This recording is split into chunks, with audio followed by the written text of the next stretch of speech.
Hello, welcome back to Everything Bytes. I'm Hunter Moore, and today I'm going to demonstrate how metal I am. Oh, what are you in the world? What are you sorta? I, somewhere between the sacred silence and sleep.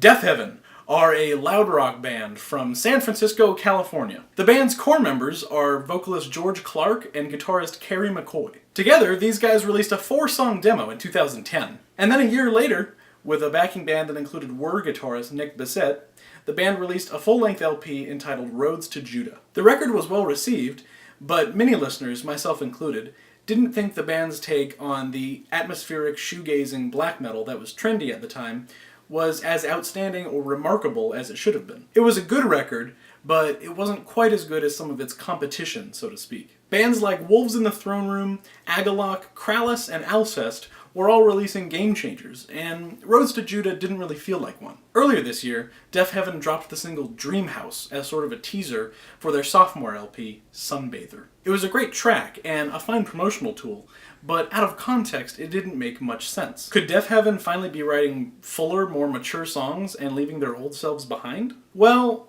yes and no. The band definitely continues to play aggressive, high-energy metal, but this new record is home to some of the most moving, most joyous, and most overwhelming music I've heard in 2013. One of the things I love about Sunbather is that it kind of seems to be the band's mission statement. They're saying they simply won't conform, and they'll celebrate life's imperfections any way they please. Clark's trademark black metal wretch acts as an extra instrument here, providing a dark balance to what basically becomes a loud rock ballad. The song develops beautifully, with multi-layered sections and a real sense of progression. Its atmosphere seems to pay homage to chamber music, while its structure is more akin to classical compositions. The song and the entire album owe a huge debt to the worlds of post-rock and post-metal. I can hear Godspeed, Swans, and Neurosis all over the instrumentation on this thing. I might even go so far as to call this album a post-black metal release, or, to borrow Liturgy's nomenclature, a transcendental black metal release, in the vein of that band's great 2011 album, Aesthetica. After Dreamhouse, Sunbather sort of settles into a formula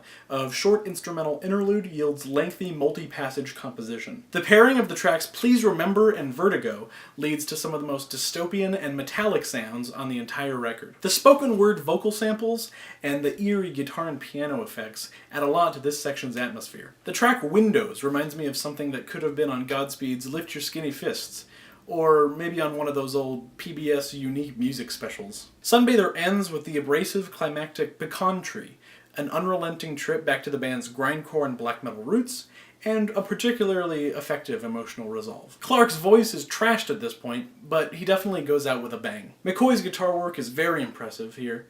Derek Pine's bass work is nice and beefy, and new drummer Daniel Tracy's percussion is understated but essential, with some intense syncopation and some nice ascension during some of the crescendos. At the end of the day, Sunbather sounds like a handful of punks got together and found the joy and rapture in the little things and the catharsis. And it makes for a really great listening experience. I think right now I'm actually feeling an 8 out of 10 on Sunbather, but feel free to let us know how you guys felt about it in the comments down below. Also, some of you may have noticed the new space.